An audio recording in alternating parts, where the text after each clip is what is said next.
여러분 반갑습니다. 성경과 설교 세 번째 시간 3강을 여러분들과 함께 논의하도록 하겠습니다. 좀 마이크 시설이 조금 더 좋아졌어요. 그래가지고 아마 조금은 더 나은 음질로 들을 수 있을 것이다 이런 생각이 듭니다. 좀 불편을 드린 것 다시 한번 깊이 사죄를 드리고요. 많은 양해를 좀 부탁을 드립니다. 제가 처음 이렇게 강의를 찍다 보니까 많이 부족하네요. 죄송하고 대신에 강의안을 계속해서 올려 드릴 테니까요. 혹시 좀 놓친 대목이나 이런 것들은 강의안을 참고해 주시기를 바라고요. 또 강의안이 이제 서점에 나왔으니까 아직 구입하지 못하신 분들은 여기서 미처 다루지 못하는 대목들은 또 교환으로도 확인해 주시기를 바랍니다. 우리가 여러 가지 모습으로 함께 좀 이번 학기는 또 지나고 불편함을 감수하면서 걸어가야 될 것 같다는 생각을 또 하게 됩니다. 여러분 하여튼 최선을 다해서 제가 할 수 있는 역량을 다 쏟아 부으면서 여러분을 섬겨가도록 그렇게 하겠습니다. 저는 지난 시간에 이어서 계속해서 삶을 변화시키는 건강한 설교의 조건들이 무언가 하는 것들을 지금 논의하려고 하는데요. 일단은 제가 지난번에는 삼각형을 그렸고 우리가 설교를 한다고 할 때 세 가지 요소들이 규범적 요소라든가 상황적 요소라든가 또 인격적 요소들이 모두 구비되어지고 그 안에 성령께서 계셔서 이것들을 통하여 궁극적으로 삶의 변화가 이루어지도록 하는 것이 간략하게 도식화한 설교의 이제 모습이다. 설교가 뭐냐라고 말하면 성경과 청중들을 잘 만지고 또 그 설교자가 통로가 되어 삶을 변화시키는 작업을 이루어가는 것이다. 이런 말씀을 제가 드리는 중에 아마 성경적 설교의 첫 번째 조건, 건강한 웰빙 설교의 첫 번째 조건으로 저자의 의도를 충실하게 밝히는 본문 중심적 메시지에 대한 이야기를 여러분들과 함께 나눴던 기억이 새롭습니다. 어쨌든 성경은 설교는 본문을 말하는 작업이다. 인간의 사상이나 철학이나 관점을 전하는 것이 아니라 하나님의 말씀을 전하는 것이다 라고 하는 것에 대해서 토를 달 수 있는 사람은 없을 것이다. 그래서 하나님 말씀을 전한다고 할 때 무엇보다도 중요한 건 강해적 측면을 갖게 되는 것인데, 강해적이 큰 개념이라 그랬어요? 강해 설교가 큰 개념이라 그랬어요? 한번 대답해 보세요. 이게 큰 개념이다 라고 말씀을 드렸죠. 여기 강해적이라고 말하는 것은 흔히 북미의 강해 설교를 지칭하기 위해 선택된 용어가 아니에요. 비록 많은 학자들이 인정한 것처럼 강해 설교, expository preaching이 권위 있는 하나님의 말씀을 이 시대의 청중에게 전하는 매우 탁월한 방법인 것이 사실이지만, 하지만 그것만이 유일한 의미의 성경적 설교라고 주장을 할 수는 없다라고 하는 것이지요. 오히려 여기서 말하는 강해적이라고 하는 것은, 강해적이라는 표현의 진의는 건강한 설교는 반드시 본문을 충실히 드러내어야 하는 것이다 라는 일반적이고 매우 포괄적 의미의 뜻을 내포하고 있는 것입니다. 강해적이라는 우산 안에, 강해적 설교라는 우산 안에 강해적 설교, 강해 설교가 아니고요. 그 안에 여러 분파들이 있고 그 중앙에 아마 강해 설교가 여기서 말하는 강해 설교는 정확히 말하면 코테이션 마크를 찍어야 될 것 같아요. 왜냐하면 헤든 라빈슨의 강해 설교, 그 강해 설교를 말하는 것이기 때문에. 그러니까 강해 설교의 특징은 빅 아이디어, 메인 아이디어를 중심으로 말씀을 전하는 설교. 그렇게 본다면 청교도나 로이드 존스 같은 사람들보다는 문단이 넓죠. 다루는 범위가 크죠. 문학적 문단이 어때요? 좁잖아요. 로이드 존스 같은 사람은 한 단어 가지고 뭐 얼마예요? 뭐 3주, 4주 설교하고, 저도 한때 처음 신학을 할 때 로이드 존스 같은 사람에 빠져가지고 또 설교 그렇게 하는 줄 알았어요. 막 이잡듯이 성경의 아주 디테일한 대목까지 다 이렇게 잡아내서 설교하고, 한 단어 가지고 2주, 3주를 하면 성경을 얼마나 내가 깊이 보는지 이런 것들을 우리 설교 듣는 분들에게 어필하면서 또 자랑하면서 대단한 내가 이런 연구가다, 설교가다라는 것들을 입증하는 차원에서 그렇게 설교했던 기억이 나요. 그래가지고 뭐 에베소서 가지고 6권의 책을 쓰고 7권의 책을 쓰고 그러지 않습니까? 매일 와도 그냥 1장이 안 지나요. 그 1년이 지나도 1장이 잘 지나가지 않는 이런 설교들을 이제 하는 것이죠. 갈라디아서 같은 구절 가지고, 갈라디아서 본문 가지고 3년 하면 교회 갈라져요, 여러분. 그러니까 그런 것들은 참 주의해야 되네에도 불구하고 이런 그런 설교를 또 하는 분들은 어떻습니까? 그런 설교들을 통해서 본문을 강해한다고 생각하는 거죠. 나름의 강해를 하고 있는 것이지 않습니까? 그래서 강해 설교자 로이드 존스 이런 얘기들을 많이 들으셨을 거예요. 그런가 하면 또 신설교 같은 인간의 경험과 또 감성의 코드를 따라서 설교해 가고, 문해적이고 문학적인 측면들, 영화 같은 설교 이런 것들을 주장하는 또 현대의 청중 중심의 설교자들, 이런 분들도 성경을 그러면 완전히 버린 사람들이냐? 그렇지는 않은 거죠. 이제 강해 설교보다 로이드 존스 같은 식의 현미경식 관찰의 설교라고 저는 정의하는데, 이런 설교는 훨씬 본문이 좁고 강해 설교는 또 넓고, 헤든 로빈슨의 강해 설교는 그보다 문학적 문단들을 이제 가지고 있어야 아이디어가 확보될 수 있는 이런 설교를 해야 된다라고 주장을 하는 것이고요. 또 이렇게 인간의 귀에 들려지는 설교를 하려고 하는 사람들은 본문을 이렇게 충실하게 다루기보다는 본문의 의미를 어떤 경험이라는 또 접촉점이라는 것들을 좀 찾아서 깊이 뜸을 들여서 본문을 전하는 거죠. 본문이 의미 있는 자리, 그러니까 본문이 청중을 만질 수 있는 어떤 배경 설명이나, 아니 배경 설명이 아니라 어떤 그런 자리를 확보하고, 그 안에서 뭐 마음이 열린 채 말씀을 들을 수 있는 준비가 되었을 때 본문을 전하겠다고 하는 것이지, 또 본문을 말하지 않겠다고 하는 것은 아니란 말이에요.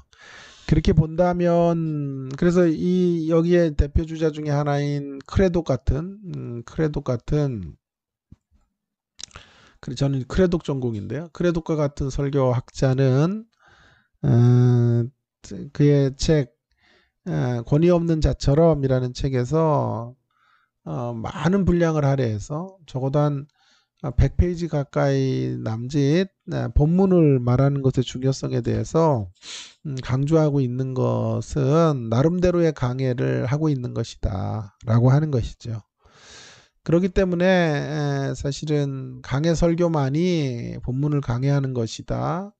강해한다라고 하는 말은 익스포즈하는 것인데, 본문을 드러낸다라고 하는 것인데, 나름의 방식의 차이일 뿐 저는 본문을 드러내려는 충실한 정신들이 있다고 생각을 하는 것이죠. 자, 그래서 제가 어떤 형태를 가지고 강해 설교냐 아니냐, 강해적 설교냐 아니냐를 기준할 것이 아니고요. 제가 정말 강조하려는 것은 뭐냐 하면 진정한 강해적 설교가 뭔지를 좀 말하고 싶은 거죠. 본문을 제대로 드러내는 참된 강해적 설교란 어떤 것인가 하는 것을 좀 논의하고 싶은 거예요. 그것에 대한 저의 답은 뭐냐 하면 어떤 형식을 취하든지 간에 자, 이런 마틴 로이드 존스와 같은 형식을 취하든 헤든 로빈슨과 같은 설교 형식을 취하든 또 현대에 일어나고 있는 많은 어떤 신설교적인 방식들을 선택을 하든지 간에 중요한 것은요. 중요한 기준은 어떤 형식을 취하고 있느냐가 아니고요.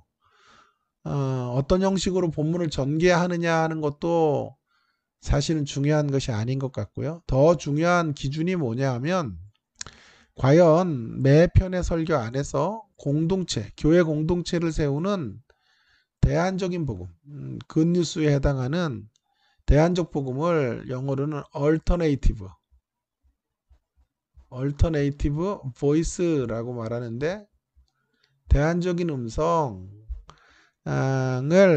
담아낼 수 있느냐, 올곧게 갖고 있느냐, 그 대안적인 음성을 밝히고 있는 설교냐라고 하는데 초점을 두어야 한다라고 생각을 하는 것이죠. 본문 안에 있는 대안적 메시지가 될 수 있는 생생한 복음이 대안이죠. 이 세상에 복음이 대안이지 않아요. 자, 예를 들어서 복음을 증언해 주는 것, 그것이 성경의 핵심이고 성경의 대안적인 음성을 밝히는 것이라고 말할 수 있겠습니다. 그것이 성경의 저수루도와 밀접한 관련이 있는 거죠. 자, 예를 들어서 요한복음 1장 1절에서 14절까지를 우리가 말씀을 본다라고 말하면 핵심 구절이 되는 성경 구절이 말씀이 육신이 되어 우리 가운데 거하심에, 말씀이 육신이 되어 우리 가운데 거하심에 라고 하는 이런 성육신과 관련된 메시지가 되지 않겠어요? 말씀이 육신이 되어 우리 가운데 거하시며 우리가 그의 영광을 보니 아버지의 독생자의 영광이요 은혜와 진리가 충만하더라. 자, 우리가 14절을 중심으로 설교를 한다고 가정을 해 보십시다. 자, 이것이 이 14절을 한 절을 갖고 설교하느냐 아니면 그 앞에 있는 1절부터 13절을 활용해서 설교하느냐, 그것들을 어떤 대지 형태로 구성하느냐, 이런 것은 차후의 문제라는 것이죠. 자, 핵심 메시지가 될 수 있는 14절을 이 정신을 올곧게 드러낼 수 있는 메시지가 전파되고 있나 하는 것들이 기준이어야 된다는 거죠. 단지 14절을 오래 설교하느냐 하는 것도 중요한 것이 아니고 얼마나 많은 분량으로 말하느냐도 중요한 것이 아닌 것 같고 양보다 질이겠죠. 질.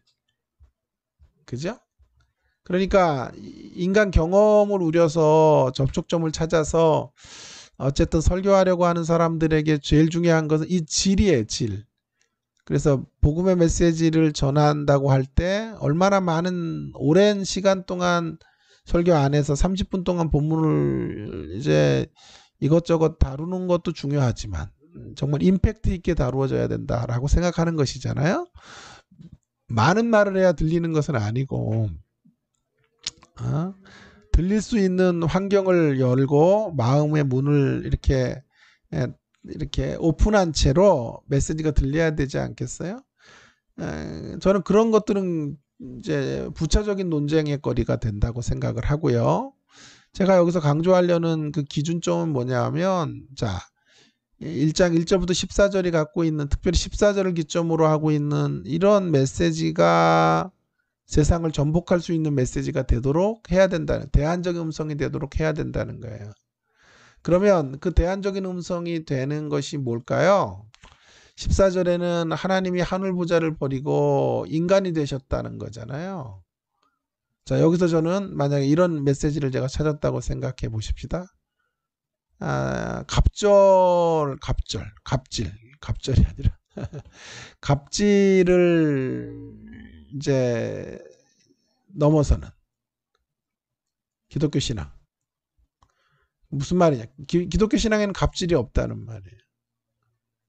자, 그렇게 제가 한번 묵상해 보았어요.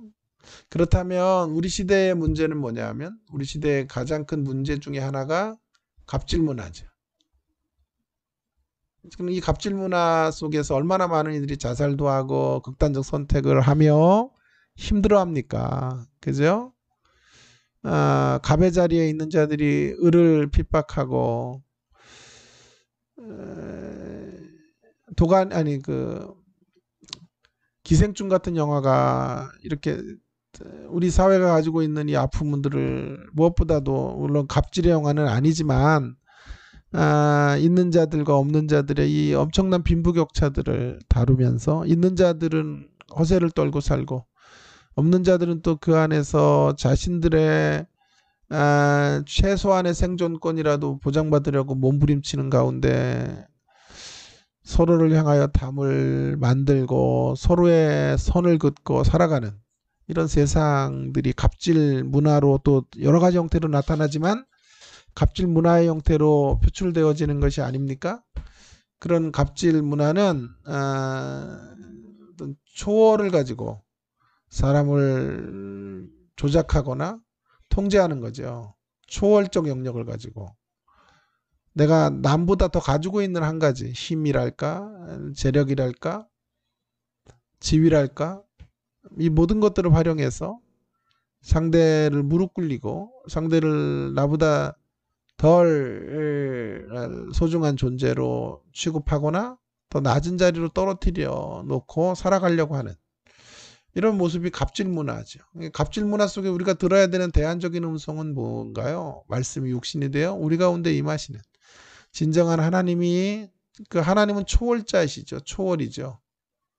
사람이 되셨죠. 사람이 되시는 방법으로 우리를 섬겨주셨다는 말은 인격의 방식이에요. 인격의 방식으로 초월을 담는 거예요. 제가 멋지게 표현한 말에 의하면 인격의 방식으로 초월을 담는 인격적인 형태로 초월을 담는 방식으로 인격의 형태로 초월을 담는 방식으로 하나님은 오늘 우리 가운데 임하신 분이에요. 그래서 기독교 신앙 안에는 진정으로 예수님의 정신이 들어와 있다면 갑질은 없어요. 어쩌면 힘없는 자들이 큰 소리를 쳐야 되고요. 또 그들의 모든 연약함을 보호해 줘야 될 책임이 있는 것이죠. 언제나 내 주장이 옳다고 말하는 것은 참된 예수의 정신이 아닌 것이에요. 그래서 비인격적 그릇에 초월을 담는 것은 갑질 문화. 우리가 갖고 있는 세상의 문화의 모습이고 세상의 담론이죠. 그런 것들은. 그러나 진정한 기독교의 담론, 기독교 신앙의 가치는 인격 안에 초월을 담는 방식으로 우리가 하나님의 역사 속에 쓰여지는 사람들. 자, 어떤 설교는 갑질 문화를 간략하게 말하고 이것들에 대한 이야기, 갑질을 넘어서는 어떤 성육신의 정신과 가치를 말하는 것에 많은 부분을 할애할 수도 있어요.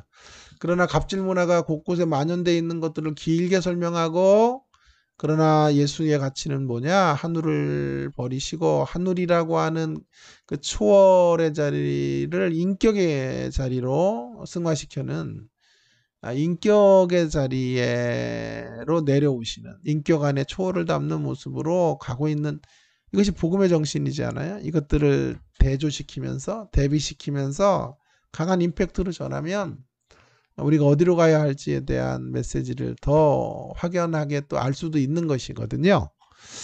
그렇죠? 그러니까 중요한 건 나는 그것이 이 14절을 몇 시간 동안 몇 분 동안 말했느냐보다 중요한 건 제가 강조하려고 하는 대목은 뭘까요? 결국 우리가 살고 있는 이 세상의 대안적인 음성으로 예수님의 가치가 예수님의 정신이 올곧게 힘있게 선포되느냐 하는 것들이 매우 중요한 대목이다 라고 하는 것을 말씀드리고 싶은 것이죠. 요한계시록 같은 책도 어떤 책입니까? 현존하는 통치 권력으로 인하여 그것이 그 당시에 로마의 힘있는 자들이죠. 조금 이따 제가 요한계시록을 또 하겠습니다만은 그런 박해와 핍박 속에서 계시록이 도전하고자 하는 중심 메시지는 뭐냐 하면 그 제국의 도전 앞에 예수님의 어린 양의 길을 통해 사자가 되는 복음의 메시지를 통하여 대한문화, 카운터 컬처럴 디사이플십을 실천하는 저항 공동체가 되기를 원하시는 거죠. 우리가 그런 것들을 드러내는 과정에서 는 여러 가지 이미지와 상징들을 통해서 그것들을 거절하게 만들어도 돼요. 허상의 길을 폭로시키고 참된 실상의 길을 걸어가도록 만드는 일들, 이런 일들을 달성하는 것이 바로 설교이고요. 그거 지금 여러분 저기 제 발음이 씹힌 거지요. 방송의 문제가 아니에요. 자, 그것이 진정한 설교인 것이고요. 바로 이런 메시지를 모든 성경은 담아내고 있다고 생각해요. 제가 지난번에도 얘기했지만 우리의 삶의 가치는 늘 상향적 구조의 삶이라고요. 그것이 세상이 말하는 성공인데 예수님의 가치는 하향적 구조의 삶이라. 자, 어떤 설교자가 상향적 구조의 삶으로 복음을 이해했어요. 그런 사람이 매 성경을 펼쳐서 설교할 때마다 본문만 이야기해도 그 사람의 설교는 본문을 말하는 설교가 아닐 수 있다는 거예요. 왜냐하면 중요한 건 본문을 얼마나 말하냐보다 어떻게 말하냐가 중요한 거지.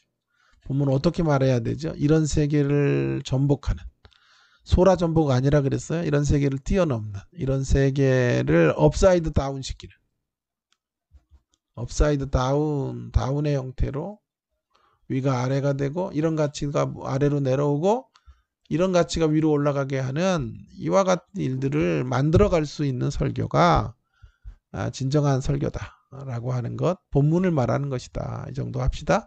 자, 또 중요한 요소는 이제 상황적 국면, 그것은 회중이라고 하는 건 컨그리게이션이라고 말할 수 있어요.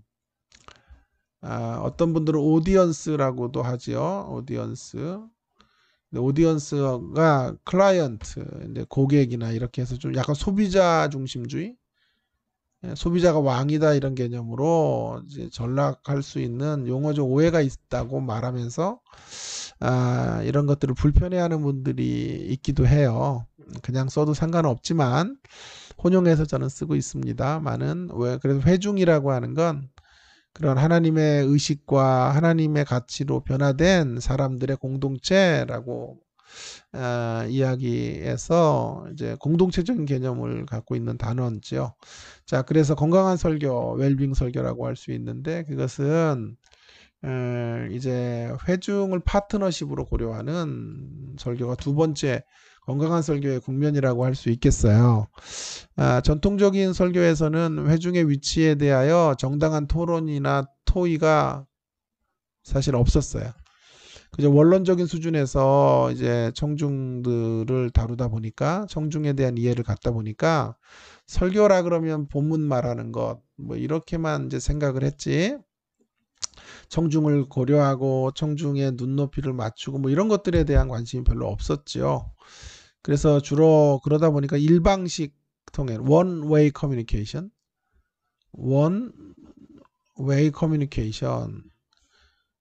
커뮤니케이션이 이루어졌고 그런 한계를 극복하지 못한 것이 사실이에요. 그 결과로 회중은 설교에서 적극적인 파트너십으로 자리 잡지 못했고 그저 수동적인 말씀의 수납자, 이제 야구로 말하면 이제 요즘은 그렇지 않습니다만은 그저 좀 이런 것들이 좀 야구의 상식이 없는 얘기일 수도 있겠으나 투수가 어디로 던지든지 포수가 받는, 그러니까 이게 투수는 사실은 설교자라고 한다면 포수는 청중이라는 거죠. 근데 사실은 요즘은 뭐 그렇게 이제 포수가 얼마나 중요합니까? 양의지 선수 하나가 두산에서 NC로 가니까 우승 후보가 되잖아요, NC가. 뭐 야구 또 싫어하는 분들은 또 인상 쓰시네요. 자, 어쨌든 저도 야구 끊었어요. 하나 팬인데요. 뭐 꼴등하고 100패도 가능하다 막 이러니까 요즘은 뭐 보고 싶지도 않고 그거 안 보니까 또 인생에 낙도 없고 그러다 보니까 눈도 이렇게 또 작아지고 그렇게 되고 방송도 잘 안 되고 그러니까 음성도 안 들린다고 막 항의가 오고 막 그런 건데요. 어쨌든 이제 좋아질 거라고요. 눈도 커질 거고. 자, 어쨌든 그런 이제 모습으로 전락하는 우를 범하게 됐어요. 요즘은 이제 그 포수가 이렇게 요청하는 대로 그러니까 투수가 볼을 던지고 상의를 하기 때문에 이런 식의 설명이 좀 타당하지 않지만 그래도 이런 경우들이 있어요. 서로 상의했는데도 투수가 볼을 막 엉뚱하게 커브 던져야 되는 직구를 던질 때도 있는 것이고 아래로 던지려고 하는데 우로 던질 때도 위로 던질 때로 있는 거죠. 어디로 던지든지 캐차는 받아야 되는 사명이 있는 거예요. 그런 식의 설교가 이루어졌다는 거죠. 설교자가 무엇을 말하든지 아멘이라고 화답하고 받아야 되는 것. 그것이 유교적 전통에 기대어 있는 메시지일 때도 되게 많았어요. 제자 중에 하나가 여성을 위한 설교라는 것을 이번에 박사학위를 받게 되는데요. 여성이죠, 당연히. 그래서 우리들의 설교가 남성 위주의 또 남성적인 색깔과 유교적 전통에 근거한 설교가 이루어졌고 그런 남성 오리엔티드 된 설교를 향해서만 달려갔다는 것을 반성해야 된다. 뭐 그러면서 여성을 고려한다는 말은 배타적으로 여성을 이제 말하는 것이 아니라 이제 무시되었던 여성의 자리를 다시 회복하고 남성과 여성이 함께 은혜 받을 수 있는 이러한 설교, 유교적 전통을 넘어서는 이런 설교를 해야 된다라는 것이죠. 한국교회 암암리의 강단을 지배했던 설교자는 설교적 정신은 칼바르트나 칼빈에 있지 않을까 싶은데요. 칼바르트에 대해서 거부 반응이 있는 분들이 많지만 칼바르트는 되게 보수적이에요. 사실은. 특별히 설교에 있어서 칼바르트는 매우 아주 극단적인 자세를 취했는데 설교는 하나님에 대한 증언이기 때문에 회중을 설득하려고 하면 안 된다는 거예요. 그건 성령께서 하실 것이고 그래서 상황적인 접촉점이나 청중과의 이런 어떤 연결점이나 청중을 훅을 하는 거죠. 훅이라는 게 뭐죠? 미끼를 던지고 하는 훅 하는 거 이런 것들은 하지 않아도 된다는 거예요. 이런 것들을 할 사명이 설교자에게 있는 게 아니다. 그래서 서론 같은 것도 없고 예화도 아주 달가워하지 않았던 사람, 오직 말씀만을 전하기를 원했던. 어쩌면 칼빈의 후예라고 하지만 한국교회가 칼 바르트의 영향을 더 많이 받았다고 할 수 있어요. 설교적으로는요. 그래서 우리 어르신들 중에 이런 분들이 많아요. 전도사님들 설교할 때 예화 같은 거 하지 말아라. 인간 얘기 같은 거 하지 말고 드라마 얘기 같은 거 못하게 하는 분들이 있죠? 있다고 좀 해주세요. 자, 그래요. 그런 분들은 좀 칼바르트 후예예요. 자기는 칼빈 신학을 했다 그러지만 사실은 칼바르트의 후예고 칼빈도 역시 칼빈은 어떤가요? 칼빈도 이제 그런 면에서는 큰 차이가 없어요. 사실은 칼빈은 청중에 대한 고민들을 많이 하고는 있지만 실제적으로 칼빈에게 있어서도 청중이 도대체 어떻게 듣는지 듣는 메커니즘에 대한 고민은 별로 없었던 것 같아요. 어떻게 귀에 들려지게 되는지를 연구하지는 않았죠. 그것을 고민하는 설교자는 아니었고요. 어쨌든 말씀의 전령자로서 말씀을 선포하면 된다라는 생각을 가지고 있었던 것 같아요. 최근에 이제 청중에 대한 인식이 바뀌어지고 새로운 설교와 운동들이 생겨지면서 창조적인 접근, 형식의 새로움을 통한 회중과의 쌍방향, 투웨이 커뮤니케이션들에 대한 고민들이 많이 늘게 돼요. 특별히 1970년대를 기점으로 신설교학이라고 뉴 호밀레틱이라고 말하는 호밀레틱이라고 할 수 있는 코테이션 마크를 찍어야 되는 새로운 설교학 운동들이 생기게 되면서 기존의 설교자 중심적이고 본문을 지루하게 다루는 것이 아니라 설교자 청중의 귀에 들려지는 설교를 해야 되고 청중을 어떻게 하면 귀를 기울이게 되는가를 연구하게 되죠. 그런 연구 중에 중요한 것이 귀납적인 논리에 귀가 솔깃해진다.